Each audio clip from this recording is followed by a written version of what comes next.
मेरे प्यारे बच्चों, कैसे हैं आप? तो चलो आज हम लोग पढ़ते हैं वसंत पाठ्य पुस्तक से आपका सेकेंड चैप्टर बचपन। ये बचपन जो चैप्टर है ये एक संस्मरण है। अब हम आपको बता दें कि संस्मरण क्या होता है। तो संस्मरण जो लेखक या लेखिका अपने जीवन के बारे में अपनी कहानी सुनाती है उसी को संस्मरण कहते हैं। तो पहले हम लोग इनकी कहानी संस्मरण इनका पढ़ेंगे, इसके बाद इसके नीचे दिए हुए प्रश्नों के उत्तरों को भी हम जानेंगे। हमारा यही मतलब रहता है पढ़ाने का, आप सभी को पढ़ाने का यही मतलब है कि आपको एक भी प्रश्न का उत्तर छूटे ना, आपके सारे प्रश्नों के भी जवाब मिलेंगे इसी वीडियो में। तो बने रहिए और सुनिए, बहुत ध्यान से सुनना। अब देखो ये लेखिका कह रही है, लेखिका का नाम क्या है? कृष्णा सोबती। तो इनको भी ध्यान में रखना, इनका नाम है कृष्णा सोबती। ठीक है, तो ये कृष्णा सोबती जी हैं और ये लेखिका हैं बचपन संस्मरण की। तो अब देखो ये अपने बारे में बता रही हैं। क्या बता रही हैं? मैं तुम्हें अपने बचपन की ओर ले जाऊंगी, है ना। अब जैसे मान लो अपने आपके घर में कोई दादी हो, वो कहानी सुना रही हो, तो कहती है लेखिका कि मैं तुम्हें बचपन की ओर ले जाऊंगी। मैं तुमसे कुछ इतनी बड़ी हूं कि तुम्हारी दादी भी हो सकती हूं और तुम्हारी नानी भी और बड़ी बुआ भी, बड़ी मौसी भी। परिवार में मुझे सभी लोग जीजी कहकर पुकारते हैं। क्या पुकारते हैं? जीजी कहकर ही पुकारते हैं। हाँ, मैं इन दिनों कुछ बड़ा बड़ा यानी उम्र में सयाना महसूस करने लगी हूं। लेखिका कहती हैं कि मैं अब मुझको लग रहा है कि मैं बहुत ज्यादा उम्र की हो गई हूं, शायद इसलिए कि पिछली शताब्दी में पैदा हुई थी। मेरे पहनने ओढ़ने में भी काफी बदलाव आए हैं। अच्छा, आप लोग देखते होंगे आपके घर में देखो एक युवा स्त्री हैं, मान लो सपोज दैट आपकी दीदी हैं, आपकी भाभी हैं, तो उनके पहनने का दूसरा तरीका है। आपकी दादी हैं तो उनके पहनने का दूसरा तरीका। तो वही अपनी कहानी सुना रही हैं। पहले मैं रंग बिरंगे कपड़े पहना करती थी, मतलब अब पहले मैं रंग बिरंगे कपड़े पहनती रही हूं, नीला, जामुनी, ग्रे, काला, चॉकलेटी। अब मन कुछ ऐसा करता है कि सफेद पहनो, गहरे नहीं हल्के रंग के पहनो। मैंने पिछले दशकों में, दशक क्या कहते हैं? 10 वर्ष की अवस्था, मतलब 10 वर्ष का समय दशक कहलाता है, तरह तरह की पोशाकें पहनी हैं। पहले फ्रॉक, फिर निकरवाकर, स्कर्ट, लहंगे, गरारे और अब चूड़ीदार और घेरदार कुर्ते। बचपन के कुछ फ्रॉक तो मुझे अब तक याद हैं। हल्की नीली, कैसी? हल्की नीली और पीली धारी वाली फ्रॉक, गोल कॉलर और बाजू पर भी गोल कफ, एक हल्के गुलाबी रंग का बारीक चुन्नटों वाला घेरदार फ्रॉक, नीचे गुलाबी रंग की फ्रिल। उन दिनों फ्रॉक के ऊपर की जेब में रूमाल और बालों में इतराते रंग बिरंगे रिबन का चलन था। रिबन जानते हो? फीता जिसको बोलते हैं। पहले बालों में लाल, गुलाबी, हरा, नीला, पीला, बच्चे जो लड़कियां होती थीं, बालिकाएं होती थीं, वो क्या करती थी गर्ल्स, वो अपने बालों में फीता बांधती थीं। लेमन कलर का बड़े प्लेटों वाला गर्म फ्रॉक जिसके नीचे फर टंगी थी, फर टकी थी। दो ट्यूनिक भी याद हैं, एक चॉकलेट रंग का और अंदर की कोटी प्याजी, दूसरा ग्रे और उसके साथ सफेद कोटी। कोटी प्याजी मतलब प्याजी कलर की, प्याज जैसे कलर की। वसंत आप पढ़ रहे हैं, पुस्तक आपकी है बसंत, ठीक है, सेकंड चैप्टर है। मुझे अपने मोजे और स्टॉकिंग भी याद हैं। अब बचपन में हमें अपने मोजे खुद धोने पड़ते थे। मोजे समझते हो? शॉक्स। वो नौकर या नौकरानी को नहीं दिए जा सकते थे, इसकी सख्त मनाही थी। हम बच्चे इतवार की सुबह इसी में लगाते, धो लेने के बाद अपने अपने जूते पॉलिश करके चमकाते। जब जूते कपड़े या ब्रश से रगड़ते तो पॉलिश की चमक उभरने लगती। सरवर, मुझे आज भी बूट पॉलिश करना अच्छा लगता है। हालांकि अब नई नई किस्म के शूज आ चुके हैं। कहना होगा कि ये पहले से कहीं ज्यादा आरामदेह हैं। हमें जब नए जूते मिलते थे उसके साथ ही छालों का इलाज शुरू हो जाता था। यानी पहले जो जूते चलते थे वो चमड़े के चलते थे और बहुत ही कड़े बने होते थे। इतनी वैज्ञानिक प्रगति नहीं थी। जब कभी तो पैर, जब उसमें नए नए जूते लो तो जूते काटते थे पैरों को और छाले पड़ते थे। जब कभी लंबी सैर पर निकलते अपने पास रुई जरूर रखते, जूता लगा तो रुई मोजे के अंदर। हाँ, हमारे तुम्हारे बचपन में तो बहुत फर्क हो चुका है। ये दादी माँ आपकी कहानी सुना रही, ऐसा समझ लो। हर शनिचर को हमें ऑलिव ऑयल या कैस्टर ऑयल पीना पड़ता था। ये एक मुश्किल काम था। ऑलिव ऑयल या कैस्टर ऑयल मतलब जो आप कड़वा तेल, जो सब्जी जिसकी बनती है कड़वे तेल की, उसकी बात कर रहे हैं। शनिचर को सुबह से ही नाक में इसकी गंध आने लगती। छोटे शीशे के गिलास जिन पर ठीक खुराक के लिए निशान पड़े रहते, उन्हें देखते ही मितली होने लगती। मितली अर्थात जी मिचलाने लगता था। मुझे आज भी लगता है कि अगर हम न भी पीते वह शनिवारी दवा तो कुछ ज्यादा बिगड़ने वाला नहीं था, सेहत ठीक ही रहती। तुम्हें बताऊंगी कि हमारे समय और तुम्हारे समय में कितनी दूरी हो चुकी है। यहां तक कि बचपन की दिलचस्पियां भी बदल गई हैं, बचपन के खेल भी बदल गए हैं। और याद रहे, उन दिनों कुछ घरों में ग्रामोफोन होते थे, रेडियो और टेलीविजन नहीं थे।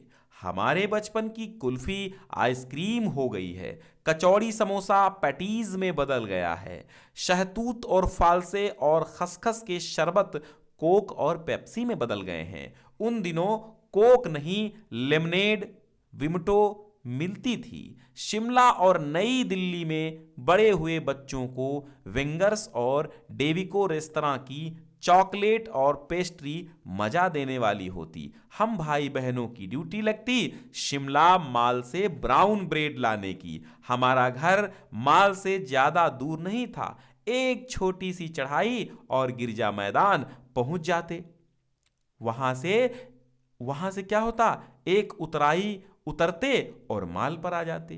कन्फेक्शनरी काउंटर पर तरह तरह की पेस्ट्रीज और चॉकलेट की खुशबू मन भावनी होती थी। हमें हफ्ते में एक बार चॉकलेट खरीदने की छूट थी, इससे ज्यादा नहीं। सबसे ज्यादा मेरे ही पास ही चॉकलेट टॉफी का स्टॉक रहता। मैं चॉकलेट लेकर खड़े खड़े कभी न खाती, घर लौटकर साइड बोर्ड पर रख देती और रात के खाने के बाद बिस्तर में लेटकर मजा ले लेकर के खाती थी। शिमला के काफल भी बहुत याद आते हैं, खट्टे मीठे काफल, कुछ एकदम लाल, कुछ गुलाबी रस भरी कसमल, सोच कर ही मुंह में पानी भर आए।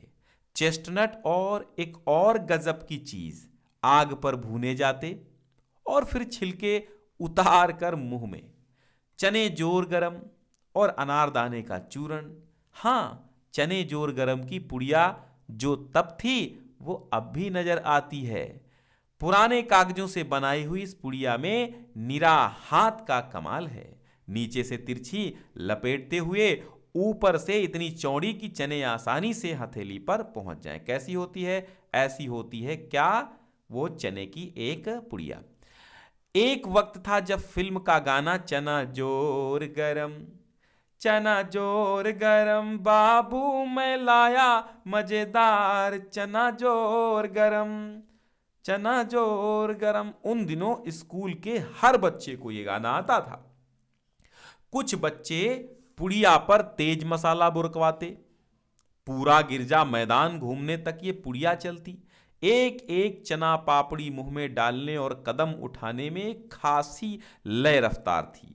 छुटपन में हमने शिमला रिज पर बहुत मजे किए हैं, घोड़ों की सवारी की है। शिमला के हर बच्चे को कभी न कभी ये मौका मिल ही जाता था। हम जाने क्यों घोड़ों को कुछ कमतर करके समझते, उन पर हंसते थे। ननिहाल के घोड़े खूब हष्टपुष्ट और खूबसूरत, उनकी बात फिर कभी। शाम को रंग बिरंगे गुब्बारे, सामने जाखू का पहाड़, ऊंचा चर्च, चर्च की घंटियां बजती तो दूर दूर तक उनकी गूंज फैल जाती। लगता इसके संगीत से प्रभु यीशु स्वयं कुछ कह रहे हैं। सामने आकाश पर सूर्यास्त हो रहा है, गुलाबी सुनहरी धारियां नीले आसमान पर फैल रही हैं। दूर दूर फैले पहाड़ों के मुखड़े गहराने लगे और देखते देखते बत्तियां टिमटिमाने लगीं। रिज पर की रौनक और माल की दुकानों की चमक के भी क्या कहने। स्कैंडल पॉइंट की भीड़ से उभरता कोलाहल। सर्वर स्कैंडल पॉइंट के ठीक सामने उन दिनों एक दुकान हुआ करती थी, जिसके शोरूम में शिमला कालका ट्रेन का मॉडल बना हुआ था। इसकी पटरियां, उस पर खड़ी छोटे छोटे डिब्बों वाली ट्रेन, एक और लाल टीन की छत वाला स्टेशन और सामने सिग्नल देता खंबा, थोड़ी थोड़ी दूर पर बनी सुरंगें। पिछली सदी में तेज रफ्तार वाली गाड़ी वही थी। कभी कभी हवाई जहाज भी देखने को मिलते। दिल्ली में जब भी उनकी आवाज आती, बच्चे उन्हें देखने बाहर दौड़ते। दिखता एक भारी भरकम पक्षी उड़ा जा रहा है पंख फैलाकर, ये देखो, और वो गायब। उसकी स्पीड ही इतनी तेज लगती। हाँ, गाड़ी के मॉडल वाली दुकान के साथ एक और ऐसी दुकान थी जो मुझे कभी नहीं भूलती। ये वो दुकान थी जहां मेरा पहला चश्मा बना था। वहां आंखों के डॉक्टर अंग्रेज थे। कौन थे? अंग्रेज थे। शुरू शुरू में चश्मा लगाना बड़ा अटपटा लगा। छोटे बड़े मेरे चेहरे की ओर देखते और कहते, आंखों में कुछ तकलीफ है क्या? इस उम्र में ऐनक, दूध पिया करो। मैं डॉक्टर साहब का कहा दोहरा देती, कुछ देर पहनोगी तो ऐनक उतर जाएगी। वैसे डॉक्टर साहब ने पूरा आश्वासन दिया था, लेकिन चश्मा तो अब तक नहीं उतरा। नंबर बस कम ही होता रहा। मैं अपने आप इसकी जिम्मेवार हूं। जब आप दिन की रोशनी को छोड़कर रात में टेबल लैंप के सामने काम करेंगी तो इसके अलावा और क्या होगा? हाँ, जब पहली बार मैंने चश्मा लगाया तो मेरे एक चचेरे भाई ने मुझे छेड़ा। देखो देखो देखो कैसी लग रही है, एकदम बंदरिया जैसी, है ना। आंख पर चश्मा लगाया ताकि सूझे दूर की, ये नहीं लड़की को मालूम सूरत बनी लंगूर की, है ना। मतलब ऐसा उसने कहा। क्या कहा? आंख पर चश्मा लगाया ताकि सूझे दूर की, और ये नहीं लड़की को मालूम सूरत बनी लंगूर की। बंदरिया, मैं खींची कि मुझ पर ये क्यों दोहराया जा रहा है, पर शेर बुरा न लगा। जब वो चाय पीकर चले गए तो मैं अपने कमरे में जाकर आईने के पास सामने खड़ी हो गई और कई बार अपने को देखा। ऐनक उतारी, फिर पहनी, फिर उतारी, देखती रही कि सूरत बनी लंगूर की। नहीं नहीं नहीं, हाँ हाँ हाँ, मैंने अपने छोटे भाई का टोपा उठाकर सिर पर रखा। कुछ अजीब लगा, अच्छा भी और मजाकिया भी। तब की बात थी। अब तो चेहरे के साथ घुल मिल गया है चश्मा। जब कभी उतरा हुआ होता है तो चेहरा खाली खाली लगने लगता है। याद आ गया वो टोपा, काली फ्रेम का चश्मा और लंगूर की सूरत। हाँ, इन दिनों शिमला में मैं सिर पर टोपी लगाना पसंद करती हूँ। मैंने कई रंगों की जमा कर ली हैं। कहाँ दुपट्टों का ओढ़ना और कहाँ सहज सहल सुभीते वाली हिमाचली टोपियाँ। ये कृष्णा सोबती ने आपको अपने बचपन की कहानी सुनाई है। एक संस्मरण है ये। संस्मरण यानी बचपन की स्मृतियों को लिखना ही संस्मरण है। चलिए बच्चों, अब हम लोग कर लेते हैं इसके प्रश्न अभ्यास, यानी कि टोटली फिनिश कर देंगे हम आज ही इस चैप्टर को। तो अब संस्मरण से जो क्वेश्चन है उनको देखिए। लेखिका बचपन में इतवार की सुबह क्या क्या काम करती थी? तो अभी हमने चैप्टर में पढ़ लिया है कि जो लेखिका है वो इतवार की सुबह क्या करती थी? अपने मोजे धोती थी। क्या करती थी? अपने मोजे धोती थी। और क्या करती थी? जूतों पर पॉलिश करती थी। और क्या करती थी? जूतों पर पॉलिश करती थी। आप एक नोटबुक उठाइए अपनी और रफली आप इनको लिख डालिए। मोजे धोती थी और क्या करती थी? पॉलिश करती थी। ठीक है। और कपड़े या ब्रश से रगड़ करके उन जूतों को चमकाती थी। हो गया ये आपका उत्तर। सेकंड है, तुम्हें बताऊंगी कि हमारे समय में और तुम्हारे समय में कितनी दूरी हो चुकी है। इस बात के लिए लेखिका क्या क्या उदाहरण देती है? तो इस बात के लिए लेखिका अपने समय से आज के समय की दूरी बताने के लिए तमाम उदाहरण देती है। जैसे उन दिनों रेडियो और टेलीविजन की जगह घरों में ग्रामोफोन होते थे। क्या होते थे? ग्रामोफोन होते थे। यानी कि रेडियो और टीवी नहीं होते थे, क्या होते थे? ग्रामोफोन होते थे, ये उदाहरण दिया। और पहले कुल्फी होती थी, पहले कुल्फी होती थी, और आज क्या होती है? आज आइसक्रीम होने लगी है, ये उदाहरण दिया। और तीसरा उदाहरण क्या उसने दिया? तीसरा उन्होंने दिया कि जो फालसे और खसखस के शरबत के स्थान पे क्या चलने लगा है? कोका कोला चलने लगा है, पेप्सी चलने लगी है। और जो कचौड़ी समोसा थे अब वो पैटीज बन चुकी है। ठीक है, तो इस प्रकार आप इसका उत्तर लिख देंगे। और फिर तीसरा क्वेश्चन है, पाठ से पता करके लिखो कि लेखिका को चश्मा क्यों लगाना पड़ा। चश्मा लगाने पर उनके चचेरे भाई ने उन्हें क्या कहकर चिढ़ाया। ठीक है, तो आप इसका उत्तर लिखना कि लेखिका को रात में टेबल लैंप के सामने पढ़ना पड़ता था। यानी जो लेखिका है उसको चश्मा इसलिए लगाना पड़ा कि वो रात को टेबल लैंप के सामने अधिक पढ़ती थी और दिन की रोशनी में नहीं पढ़ती थी। ठीक है, और उनके भाई ने उनको कैसे चिढ़ाया, क्या कहकर चिढ़ाया? तो उनके भाई ने उनको ये कहकर चिढ़ाया कि चश्मा लगाते हुए ये लंगूर जैसी लग रही है। ठीक है, उन्होंने क्या कहा था? मालूम सूरत बनी लंगूर की, चश्मा लगाया ताकि सूझे दूर की, ऐसा मालूम, और लड़की को मालूम सूरत बनी जो है लंगूर की। अच्छा, चौथा प्रश्न कहता है, लेखिका अपने बचपन में कौन सी चीजें मजा लेकर के खाती थीं, उनमें से प्रमुख फलों के नाम लिखो। तो आप लिखिएगा, बचपन में जैसे कि चॉकलेट खाती थी। क्या खाती थी? चॉकलेट खाती थी। और क्या खाती थी? चॉकलेट खाती थी, साथ में क्या खाती थी? हैं? चॉकलेट खाती थी, और क्या खाती थी? और आइसक्रीम यानी कि कुल्फी खाती थी। कुल्फी खाती थी कि नहीं खाती थी? कुल्फी भी खाती थी। तो आइसक्रीम खाती थी, कुल्फी खाती थी, शहतूत खाती थी, और फालसे का शरबत पीती थी। क्या पीती थी? फालसे का शरबत, पेस्ट्री और फल मजे लेकर के खाती थी। कुछ प्रमुख फल जैसे कि काफल, अब इसमें जो प्रमुख फल बताना है आपको, उनमें से प्रमुख फलों के नाम लिखिए। तो आप क्या लिखेंगे? काफल। क्या लिखेंगे? काफल, काफल और चेस्टरनट, ये प्रमुख फल थे। चेस्टरनट, काफल और चेस्टरनट, चेस्टरनट जो है वो शौक से खाती थी। अब बढ़ते हैं संस्मरण से आगे। यहां पे क्या बताया गया है? लेखिका के बचपन में हवाई जहाज की आवाजें, घुड़सवारी, ग्रामोफोन और शोरूम में शिमला कालका ट्रेन का मॉडल ही आश्चर्यजनक आधुनिक चीजें थीं। आज क्या क्या आश्चर्यजनक आधुनिक चीजें तुम्हें आकर्षित करती हैं, उनके नाम लिखिए। तो आपको आज क्या? आज आपको इंटरनेट है, सबसे मेन है इंटरनेट है।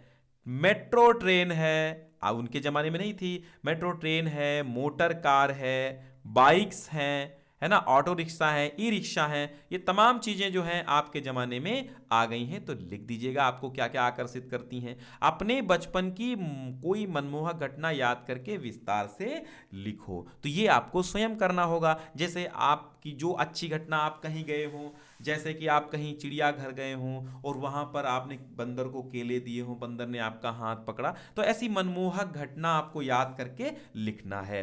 अनुमान और कल्पना वाला देख लीजिए। अभी इसमें क्या करना है? इसमें 1935 से 40 के लगभग लेखिका का बचपन शिमला में अधिक दिन गुजरा, उन दिनों के शिमला के विषय में जानने का प्रयास करो।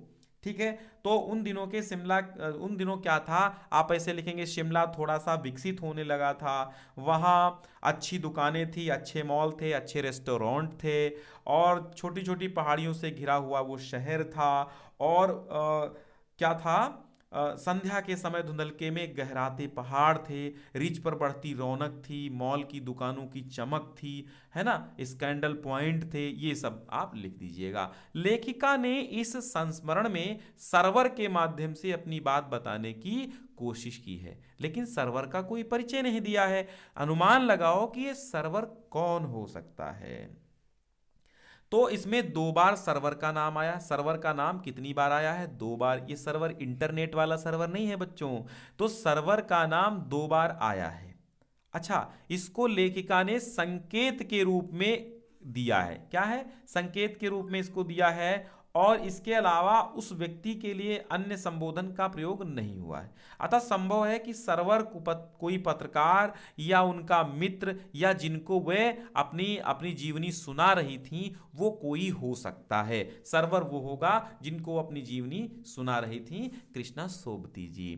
चलो आगे बढ़ते हैं, भाषा की बात कर लेते हैं। अब यहाँ पे भाषा की बात, पहला प्रश्न है, क्रियाओं से भी भाववाचक संज्ञाएं बनती हैं। जैसे मारना से मार, काटना से काट। ये तो मारना क्या है? क्रिया है, और भाववाचक संज्ञा बन गई है मार।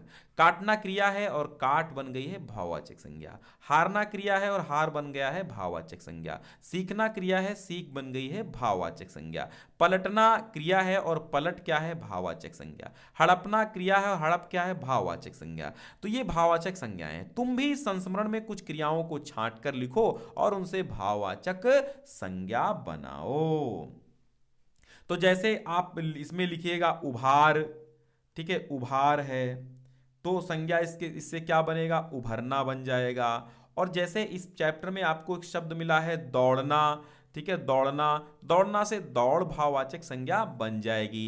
ठीक इसी प्रकार आप और भी ढूंढकर लिख सकते हैं। जैसे कि बदलना, बदलना है तो बदलना एक क्रिया है और बदलाव इसमें भाववाचक संज्ञा बन जाएगी। ठीक है, तो ऐसे इसको कर लेना।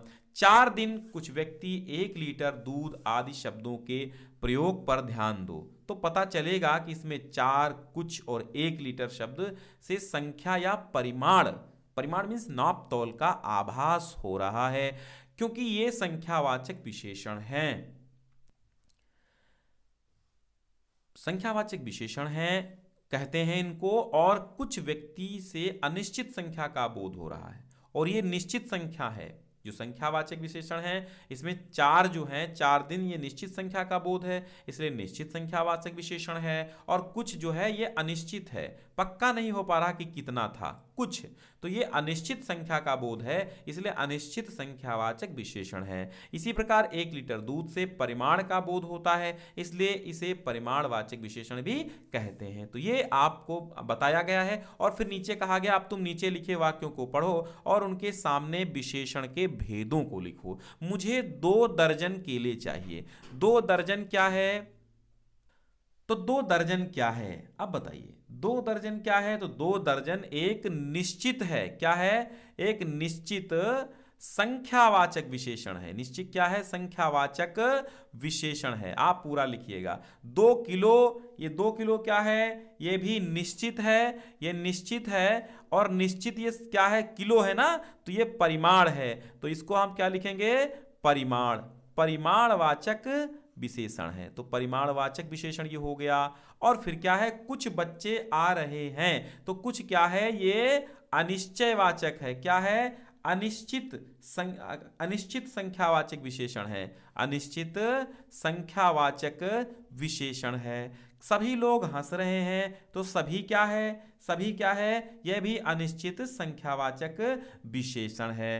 तुम्हारा नाम बहुत सुंदर है। अब इसमें बहुत सुंदर में बहुत क्या है? बहुत क्या है? यह भी अनिश्चित परिमाणवाचक यहां पे हो जाएगा।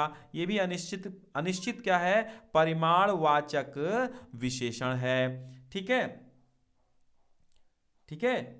और सुंदर क्या है? सुंदर गुणवाचक विशेषण है। इसमें 2 है, सुंदर गुणवाचक विशेषण है। तीसरा प्रश्न है, कपड़ों में मेरी दिलचस्पियां मेरी मौसी जानती थी।